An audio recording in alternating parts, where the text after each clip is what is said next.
Buna su çekmeyi tavsiye ediyorsunuz hocam. Niye? Zayıf kişilerin kanı soğuk değildir, sıcaktır. Uzak doğuda sabahları ne yaparlar birbirlerine? Sıcak su ikram ederler. Sıcak su bağırsakta göllenmiş olan bağışıklık hücrelerini uyarır. Ateş o yüzden önemlidir. Saat Böyle 200 defa, o da 200 3 dakikada eder. Sabahları Bastırarak, sabahları uyanınca. uyandığımızda kaynamadan hele hiç içmesinler. Çünkü kaynayana kadar su molekülleri çok kararsız titreşir. İçtiğinizde midenizde ağrıyı artırır. O tamamen titreşim. Otizmli doğan bir çocuk, olan bir çocukta ne ters gitmiştir hocam? Bazı otizm hastalarda biz parazitte de fazla görürüz. Dikkat eksikliği, hiperaktivite olanlarda. Atalarımız neyi kutlu demişler? Romatizmal bir hastalığı varsa, kronik yorgunluğu, gazı, şişkinliği varsa, halsizliği varsa peyniri ilk başta biz bir kesiyoruz. Saçını sevdiğimizde, sırtını dokunduğumuzda oksitosinini de artırıyoruz ve vagusunu da uyuyoruz. Vagus bizi sakinleştiren, diyabetin ve insülin direncinin direkt kas kitlesiyle ilişkili olduğunu biliyoruz. Ne derler? Baldır kasını baktık. Evet. Baldır kası iyi olanlar daha az diyabet oluyor.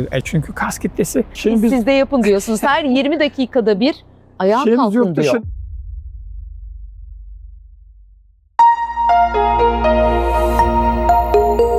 Vonka Vitamin sunar. Efendim merhabalar. Bir kere daha Doktor Yola yanımda Vonka'nın katkılarıyla biz de bir kere daha son bölümümüzde karşınızdayız. Neleri konuştuk hocam? Son bölümde de yaşamımızın görünmeyen işçilerini konuşacağız desem, biraz açsak izleyicimiz niye bu bölümde bizimle olsun? Şimdi görünmeyen işçiler bu mikroorganizmalar. Ta insan yeryüzünde evet ya ilk çıkmadan bölümde önce söylemiştiniz. Biz yokken onlar vardı onlar diyor vardı. hocam. Ve ölüme yakında onlar bizi terk etmeye başlıyorlar. Bugün anti-aging'den, longevity'deki rollerinden, kastaki mitokondrinin düzeyinden, alerjide, migrende, fibromiyajide, insülin direncinde, yani diyabette ve kiloda bunları nasıl yönetebiliriz? Bunların önemi ne? Hangi mekanizmalarla bizi hasta ediyorlar? Ve biz doğal yollarla bunu tedavi edici bir ajan olarak nasıl kullanabiliriz? Onları özetlemeye çalışacağım. Mükemmel. O zaman nasıl başlayalım hocam? Bu longevity son günlerde çok popüler Evet. oldu. Herkes bir tarafından bir şey söylüyor. Evet ama bağırsak longevity ilintisine baktığımızda bize şöyle çarpıcı bir şey söyleyin. Şimdi 100 yaşını geçenlere baktığımızda bunların DNA'ları özel değil. Kandaki testleri özel Aynı değil. bizim gibiler. Aynı bizim gibi ama farklı bir şeyleri Ne? var. Aynı gençlerdeki gibi bir bağırsak mikrobiyotaları var. Bağırsaktaki o çeşitlilik sanki 20'li yaşlarda gibi. Çünkü bugün biliyoruz ki bağırsaktaki bu bakterilerin bir kısmı fonksiyonel ürünler üretiyor. Yani o yağ asitlerini üretiyor, B vitaminini üretiyor. Kastaki mitokondrinin uyarılmasını sağlıyor. Bağışıklık sistemini sürekli eğitiyor. Bu çeşitlilik azaldığında biz hastalanıyoruz. İşte 100 yaşını geçenlerde en önemli faktör bu. Cildin kolajeninden tutun nem düzeyine kadar. Hatta kremlerde ne yazar? pH 5,5 yazar değil mi? Evet, ne demek o? Şimdi cildin pH'sı hafif asidik olduğunda o optimum pH'dır. Patojen mikroorganizmalar, yani hastalık yapan mikroorganizmalar, mantarlar daha zor oraya yerleşir. İşte bu pH'yi sağlayan da aslında uzun zincirli yağ asitlerini kısa zincirli yağ asitleri çeviren bizim mikrobiyotamız. Yani sağlıklı bir mikrobiyotamız varsa pH'ımız zaten 5,5 oluyor. Cildiniz de güzel oluyor. Cildimiz de güzel oluyor. Kolajen uyarısı da fazla oluyor. Şimdi gene bifidobakteriler ve laktobasillerle ilgili yapılmış çalışmalar var. Plantorium mesela bununla ilgili çok çalışma var. Bu mikroorganizma belli bir oranda olduğunda bağırsaktan gönderdiği sinyallarla, ki buna bağırsak cilt aksı diyoruz, cildin içerisinde fibroblastlar var. Bunlar kolajen üreten, yani bağ dokuyu üretip cildin o nemini, sertliğini, cilt sarkmalarını engelleyen bağ dokunun en önemli miktar yapı taşı nedir? Kolajen. Kolajen üretimini tetiklediğini biliyoruz. Yani aslında içiniz güzel, gerçek güzellik içten gelir lafı. İçten parlayın diyorlar ya yani hocam. onun ispatını modern tıp daha İçten yeni. gelen güzellik Yani, diyorlar. Evet yani. Bilimsel olarak açıkladı bak hoca şimdi bilimsel bize. olarak öyle. Oyologlar moleküler düzeyde aydınlandı. Yani sadece lafla değil. Bununla ilgili çok fazla literatür var. Onları paylaşabiliriz. Hocam uyku tüm bunların neresinde? Bir de işte çok insanda migren var. Onun da Evet. türleri var. Migreni yoksa bile sürekli başımız ağrıyor. Evet. Bir şey içeride yanlış gidiyor ama ne? Şimdi migren bir ağrı kesiciyle, bir triptan Hı hı. grubu ilaçlarla, bir antidepresanla, antiepileptik ilaçlarla ya da migren iğneleriyle tam tedavi edilebilecek bir hastalık değil. Çünkü sorun beynimizde değil bizim. Migrende MR'da hep temiz çıkar. Evet. Migrende de aynı puzzle gibi çözmemiz lazım. Yani bağırsak mikrobiyotası ne alemde? Az sonra onu değineceğim. Boyunda servikal bir blokajı var mı? Histamin intoleransı ne durumda? Karaciğer detoksu, safra üretimi ne durumda? Yeterince su içiyor mu? Magnezyum oranı ne? Mitokondrileri iyi çalışıyor mu? Streste kodladığı bazı faktörler mi var? Stresi bastırıyor mu? Bazen ağrı bedenin ürettiği bir çözümdür. Sekonder çıkar diyoruz ona. Çöz beni diyor. Çöz beni diyor ya da işten kaytarıyor, aileden ilgi görüyor. Onlar da ağrının bazı sebepleri arasında. Şimdi burada bağırsak niye önemli? Şimdi histamin oranı yüksek olduğunda, histamin bizim bağışıklıkta olmazsa olmaz bir mekanizma. Hücrelerin çalışması için gerekli. Histamin oranı yüksek olduğunda damarlarda genişleme oluyor. Ve beyin zarındaki o damarlarda genişlediğinde migren oluşuyor, zonklayıcı. Şimdi bazı bakteriler histamin üretiyor bağırsağımızda. Yani aynı zamanda gaz üretmekle kalmıyor. Sanki bir fermente bir gıda almışız gibi. Şimdi ben peynir lafına çok takılıyorlar. Peynir evet sağlıklı insanlar belli bir miktar tüketebilir ama yüksek dozda. Hele bir de migreni varsa, romatizmal bir hastalığı varsa, kronik yorgunluğu, gazı, şişkinliği varsa, halsizliği varsa Peynir yemesin. peyniri ilk başta biz bir kesiyoruz. Sonra ekliyoruz. Çünkü bağırsağı şekillendirmek için o. Şimdi migrende de öyle. Böyle fermente gıda almış gibi bağırsağımızda histamin üretiyoruz. Histamin de migreni yatkın hale getiriyor. Şimdi bazı probiyotikler ise bu histamini yıkıyor. Histaminaz üretiyor. Histamini kesiyor. Sizin gıdalardan aldığınız o histamini ya da bağırsakta üretilen ama bizim genetik olarak iyi yıkamadığımız o histamini parçalayarak bağırsaktaki o toksik yükü azaltıyor. Histamin aynı zamanda geçirgen bağırsakta yapar. Bizi anksiyeteye yatkın hale getirir. Yani sebepsiz içimiz sıkılır. Mesela onun önemli bir nedeni bağırsağımız. Sebepsiz yere öfkeleniriz. Öfkeleniyoruz. Bağırsak mı yapıyor? Karaciğer hele bir yağlandıysa ki önemli bir miktarda Ya yanlış hiçbir beslenme. sebep yoktur bazen. Ay aman içim sıkılıyor bugün deriz. İçeridekiler yapıyor bence bunu. Bakteriler. Yatkın hale getiriyor. Vesveseye de yatkın hale getiriyor. Evet, bunu ikinci bölümde konuşmuştuk. İzlemeyenler izleyebilir. Hocam, benim en çok çevremde duyduğum, kendim de dahil, gerçekten çok değişik alerjik reaksiyonlar geliştirdik. Mesela benim burnum kaşınıyor. Biri diyor ki elim ayağım sürekli kaşınıyor diyor. Biri diyor ki ürtikerim oluştu. Yine buna içimiz mi karar veriyor? Tüm bunlara o mu sebep oluyor? Bu yeni bir an. Yani eskiden mevsim geçişlerinde olurdu Evet. ama şimdi 4 mevsim.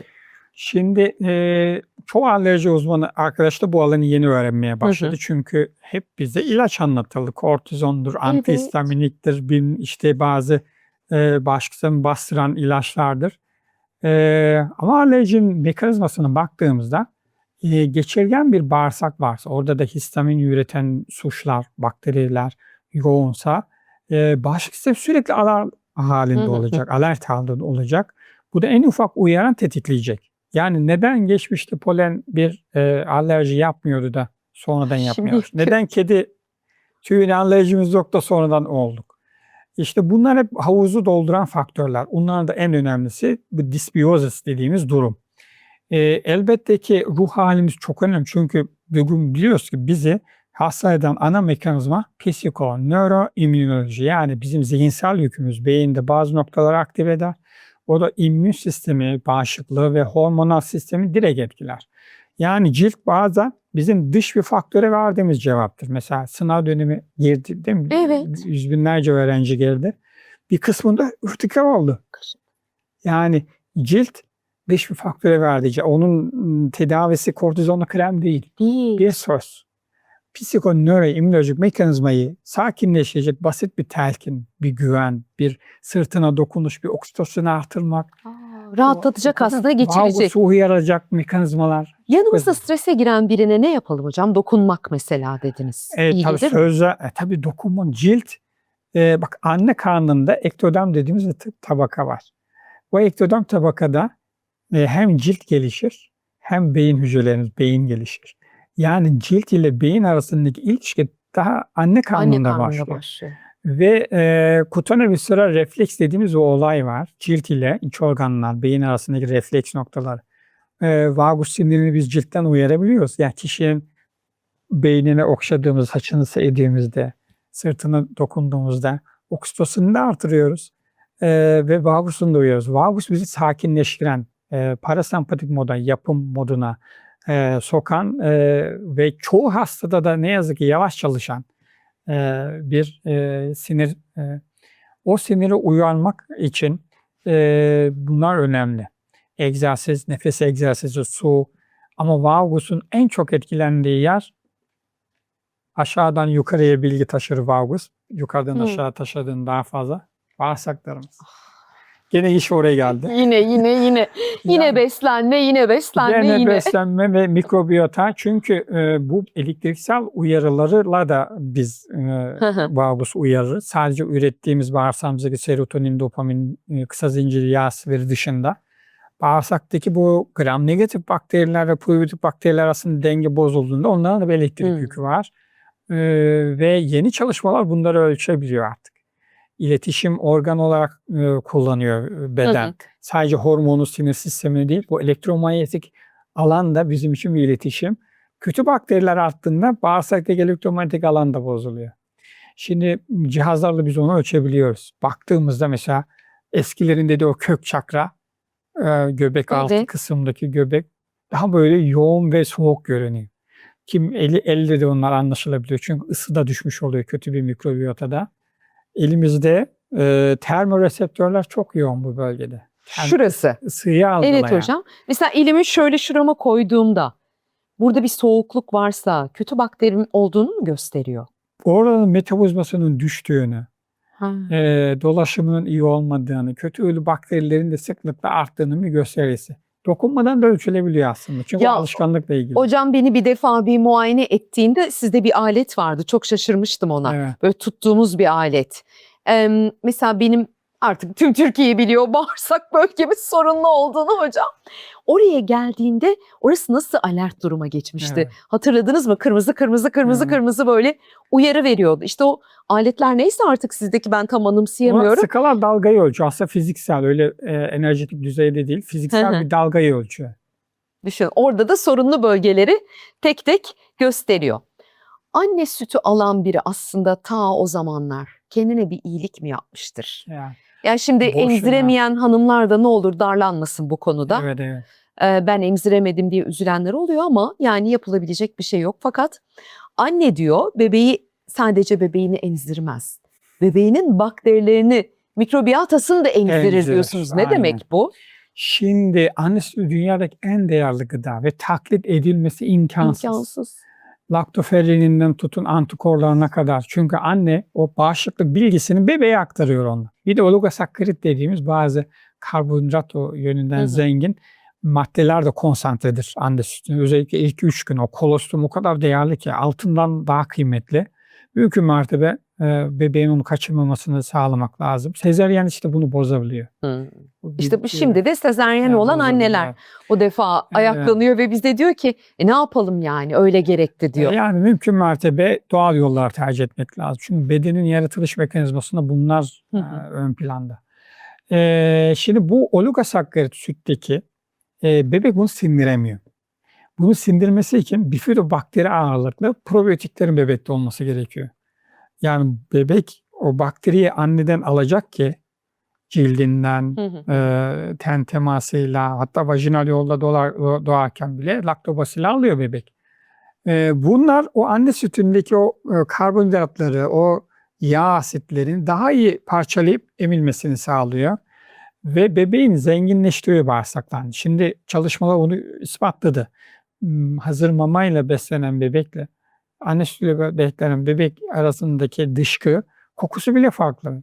Birinde gram negatif bakteriler fazla. Onlarda kolik ağrıları daha Hı hı fazla olur, hı. gaz koliği. Evet. Öbüründe ise laktobasiller daha naif bakteriler, daha iyi bakteriler fazla. Burada anne sadece sütle beslemez. Kendi cildindeki, kendi ağzındaki florayla da bebeği besler. O yüzden yeni çalışmalar şunu gösteriyor. Bebeğin zihinsel gelişimi için, yani bu dikkat eksikliği, Hı hı. hiperaktivite, otizm gibi durumları engellemek için elbette %100 değil. Annenin bağırsak mikrobiyotası, ciltteki mikrobiyotanın da sağlıklı olması gerekiyor. Hatta süt kalitesini artırdığını biliyoruz. Bazı laktobasillerin annenin bağırsağında yeteri miktarda bu bakteriler varsa sütü daha sağlıklı oluyor. Bir de laf biyotik çıkardınız hocam. Laf biyotikte de gebe bağışıklığı, alerji, histamin sorunları, yorgunluk, insülin direnci, kilo sorunları, anti-aging destek, bağırsak sorunları, anne florası üzerinde bebeğin otizm ve hiperaktivite riskinin azaltılması. Oo, çok önemli. Şimdi Hocanın yeni probiyotiklerinden biri bu da. bunlar şöyle, ilaç gibi düşünmemek lazım. Bunlar destekleyici. Hiçbir zaman Doğru. bir endikasyon varlığında bunları kullanmak doğru Hı hı. değil. Ama çalışmalar şunu gösteriyor. Bağırsak florası desteklendiğinde hem alerjinin, hem migrenin, hem metabolizmanın, insülin direncinin, bağışıklığın daha olumlu olduğunu gösteriyor. O yüzden destek gıdalarında bunlar literatür destekli olarak ve Hı hı klinik hı. gözlemde de olarak kullanıldığında olumlu katkıları olabilen gıdalar. Ama dediğim gibi bunlar klasik tedavinin yerini geçmez ve hastalıkların Destekleyici, önlenmesi ve tedavisi için de kullanamayız. Literatürde de buna yönelik çalışmalar çok fazla arttı. Yani o yüzden alerjinin tedavisi değişmeye başladı. Depresyonun Doğru. tedavisi Doğru, değişmeye başladı. doğru. Longevity Migrenin- diye bir şey hayatımıza girdi. Çünkü insan ömrü de uzadığı için hocam, yani sürünerek ölmek istemiyoruz. Elbette Evet. hepimiz ölümlüyüz, onu biliyoruz, ona çare yok. Gideceğiz ama bir de yani sağlıklı olarak emaneti teslim etmek Evet, var. aynen O öyle. yüzden de longevity'ler çıktı. Siz bugünden, daha doğrusu biz sizin aracılığınızla yaşlılığımıza seslenelim ve bazı uyarılarda bulunalım. Şimdi sağlıklı Ne diyelim? uzun ömür için en önemli şey beslenmeyi konuştuk zaten, onu Tamam. herkes biliyor. Kas kitlesini korumak. Çünkü kas çok önemli bir hormondur aynı zamanda. Aynı zamanda hormon üretir. Serotoninin de önemli bir kısmı orada desteklenir.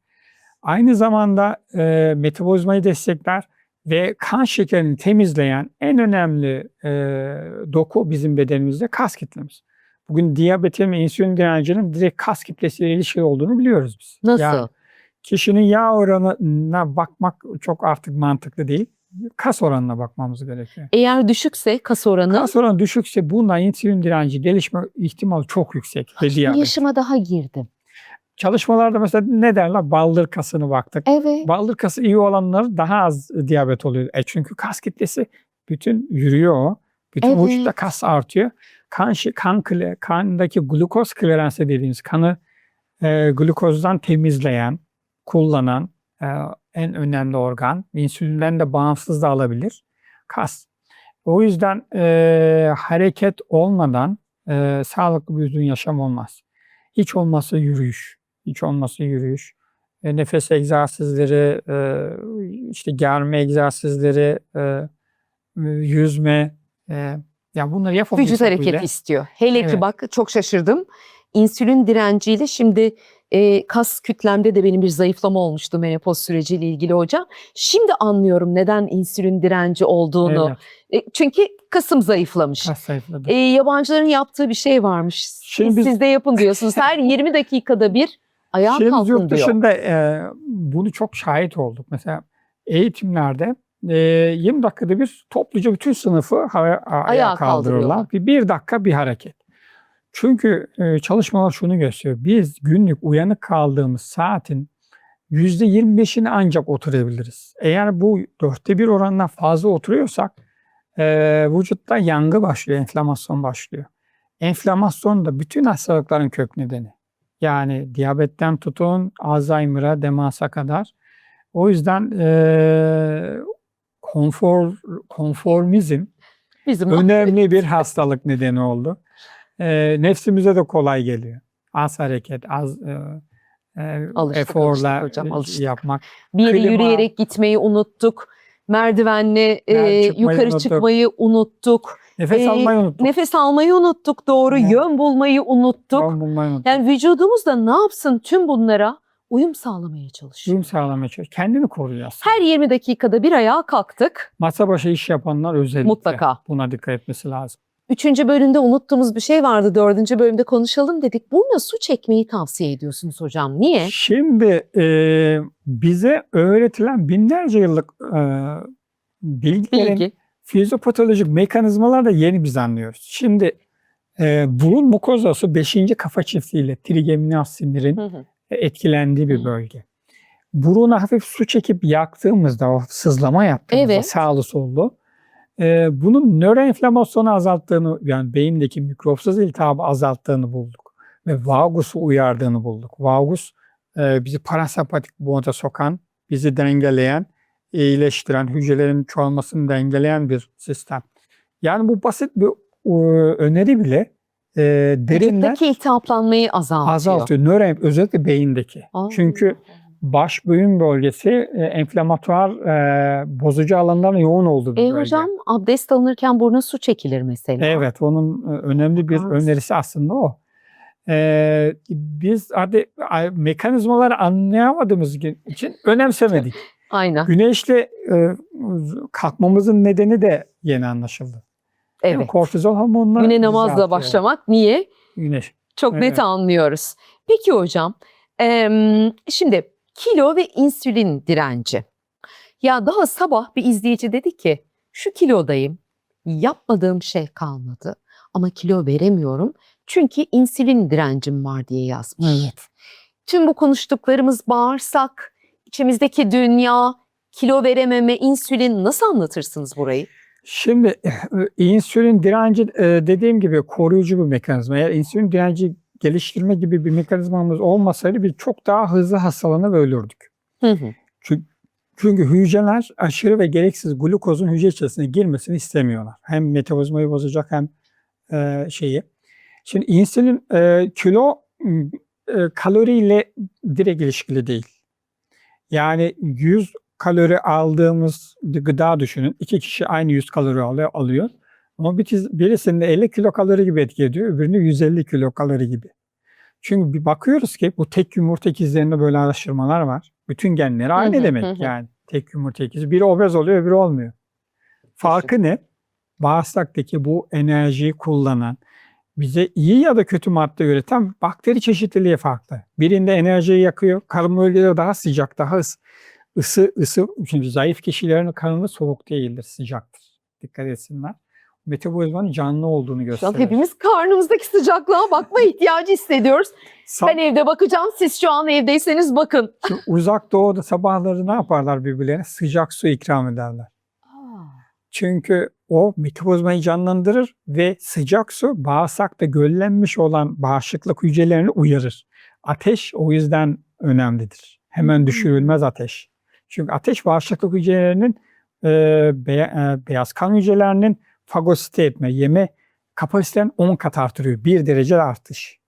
Yani 36,5'tan 37,5'a çıkıyor ya, hafif subfebril bir ateş. Sınır ne hocam? Anneler hemen endişeye kapılıyor. Tabii orada bir epilepsi öyküsü varsa, hani mesela febril konvülsyon geçirirse onlarda Evet. sınır 38,5-39'a kadar idare edebiliriz. Kafa bölgesini soğutarak. Çünkü ateş bizim bağışıklığı kuvvetlendiren en önemli mekanizma. Hatta Vücut biraz ateş istiyor o zaman. kesinlikle. Daha neler duyacağız bakalım. Ve ortalama vücut ateşimiz son 50 yılda düştü ne yazık ki. Hani Niye? Çünkü enflamasyon fazla olmaya başladı ve vücut enflamasyonu yönetmek enerji gerektirir. O yüzden vücut enerjiyi iyi kullanmaya çalışıyor, metabolizmayı geriletiyor. O da ateşimizi düşürüyor. Sizden öğrendiğim bir hareket şimdi unutmayayım hocam. Orada da bakın yine göbeği ısıtıyoruz aslında. Evet. Kabızlık sorunu olanları hocamdan öğrenmiştim ben. Saat Saat yönünde böyle yönünde. değil mi hocam? Saat Böyle. yönünde 200 defa, o da 200 3 dakikada defa. eder. Sabahları, Bastırarak, uyanınca. uyandığımızda. Çünkü bağırsağı da ıslah etmemiz gerekiyor. En iyi kalın bağırsak saati sabah saat. Sabah. O 5-7 arası dediğimiz saatler. Ama aynı zamanda o dediğiniz vücudun istediği sıcaklığı da buraya Sıcaklığı da veriyor olabilir mi hocam? Sıcak bir su içmek ya da oraya yağlar, uçucu yağlar sürmek, göbek deliğin o yağların frekansı bizden yüksek. İnsanın acaba diyorum ellerinde Ya. şifa mı var? Herkesin kendi şifası elinde olabilir mi? Çünkü hocam ağrıyan bir yerimiz olduğunda elimizde oraya doğru yönelmek ister. Mesela omzuma şöyle yaparsınız. Baş için böyle yaparsınız. Dişiniz ağrır böyle yaparsınız. Evet. Karnınız ağrır böyle yaparsınız. Evet. Allah diyorum ellerimize kendi şifamızı koymuş olabilir mi acaba? Bazı kişilerde bu daha da yoğun. Evet. Şimdi onu anlamak için aslında frekans olayını anlamak lazım. O kuant alanını okumak lazım. Bu artık bir bilim alanı. Doğru. Yani atomların o alt alandaki titreşimler. Biz bunu net olarak biliyoruz. Bu artık hurafe değil. Cihazlarla da ölçülebiliyor. Hastalık durumunda bizim titreşimimiz düşüyor. Organların titreşimi düşüyor. Hücrelerin titreşimi düşüyor. Ama eller daha yoğun enerjetik bölgelerdir. Evet. Frekansı daha yüksektir. Oralara gittiğimizde o etkileşim oranın enerjisini, titreşimini artırıyor. Isı da öyle. Tabii ki her ısı bir değil. Mutlaka. İşte güneşte ısıtılmış suyla, odunda ısıtılmış su ya da doğalgazda ısıtılmış su bedende farklı. Çünkü titreşimleri farklı. Hangisi iyi geliyor? Doğal Güneşte. olan. Yok güneş Doğal olan. Doğal olan. Yani kömür ateşi ya da odun ateşindeki su bizim için daha iyi. Evde elektronik cihazlarla ısıtıyoruz suyu artık. Yani onlar kaynamadan hele hiç içmesinler. Çünkü kaynayana kadar su molekülleri çok kararsız titreşir. Kaynayıp soğuduğunda mesela 100 dereceye çıkardık. Evet. Kaynadı. 70'e düşürdük. Onu yavaş yavaş kullanabiliriz. Ama kaynamadan 70'e gelmiş bir su kararsızdır. İçtiğinizde midenizde ağrıyı artırır. O tamamen titreşim. O yüzden kaynamış aşa Pişmiş aşa su katmayın derler. O titreşimi bozuyor çünkü.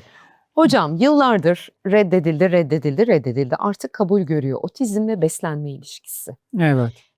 Annenin hamileliği sırasında mı bir şey oluyor bebeğe? Hamilelikten çok önce başlıyor. Çok önce. Çünkü bebek mikrobiyotasını anneden alır.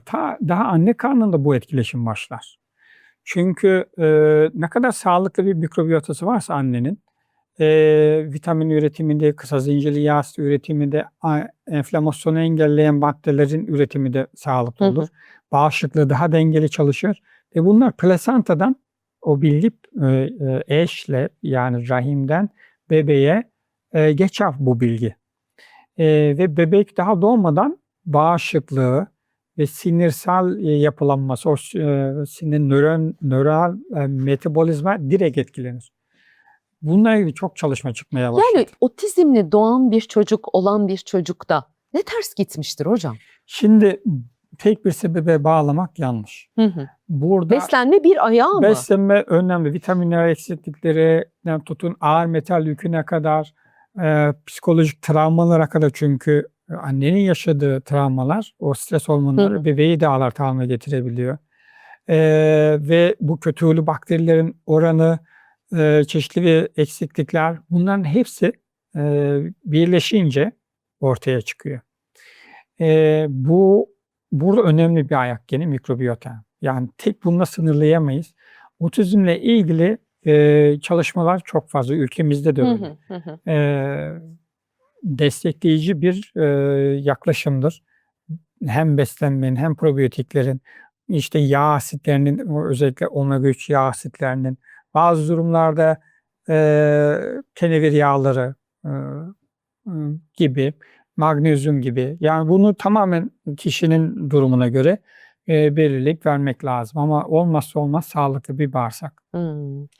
Otizmli bir çocuk varsa onun beslenmesi de özel olması lazım. Öyle mi hocam? Aile de ona şey yap. Hatta ya bazı otizm hastalarda biz parazitte de fazla görürüz. Dikkat eksikliği, hiperaktivite olanlarda. Atalarımız niye kurtlu demişler? Yerinde duramayanlara. Yerinde duramıyor, kurtlu derler. Parazit çok olduğu için. Paraziti araştırmak gerekiyor. Yani basit parazit ilaçları bile o kişinin hiperaktivitesini Hı. geriletebiliyor. Bunu genelleştirmemek lazım ama bu önemli bir parametre. Hocam, şimdi 4 bölüm boyunca beraberdik. Vonka'nın katkılarıyla hocamın da 3 tane şahane probiyotiği çıktı. Hayırlı olsun diyelim. Mood Biyotik, Life Biyotik, Kognibiyotik. Hepsini zaten bu 4 bölümde ne işe yaradığını anlattık. İsteyenler benim sayfamda, hocanın sayfasında, Vonka'nın sayfasında bu probiyotiklere ulaşabilir. Elbette bu 4 bölüm adına son söz sizin. Estağfurullah.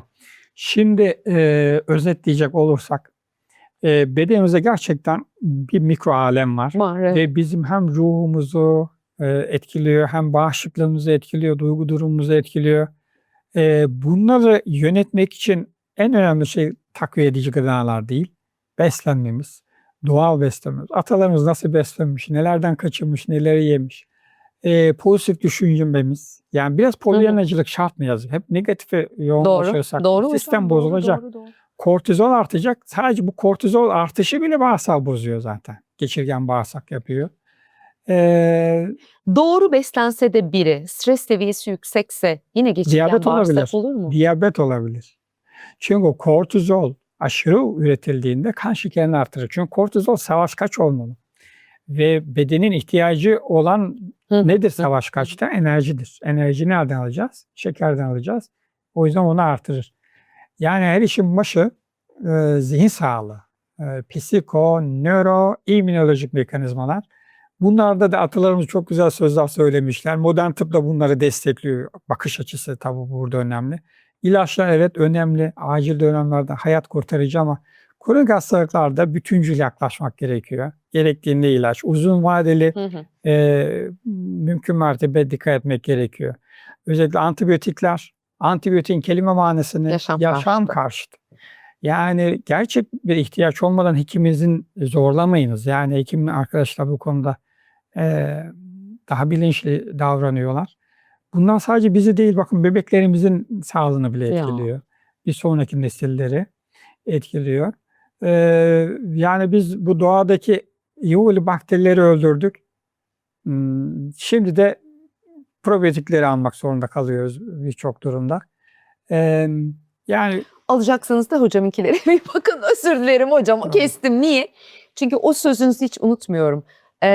Probiyotik de yerli ve milli olmalı dediniz, bakteriler. Çünkü bize adapte oluyorlar ve artık organik suç kavramı da var. Yani hem bizim kendi doğal izolatlarımız bize uyum sağlamış, bedenimiz onlara daha iyi cevap veriyor. Hem de genetiği daha saf, wild suç dediğimiz doğal suçlar kullanmak probiyotin kalitesini artırıyor. Hocam çok teşekkür ederiz. Ağzınıza sağlık. Ben teşekkür ederim. Vonka'ya da çok teşekkür ediyoruz. Katkılarından, desteklerinden ötürü. Sizlere elbette teşekkür ediyoruz. Bizleri yalnız bırakmadığınız için bu programlarda görüşebilmek dileğiyle. Hoşça kalın. Vonka Vitamin sundu.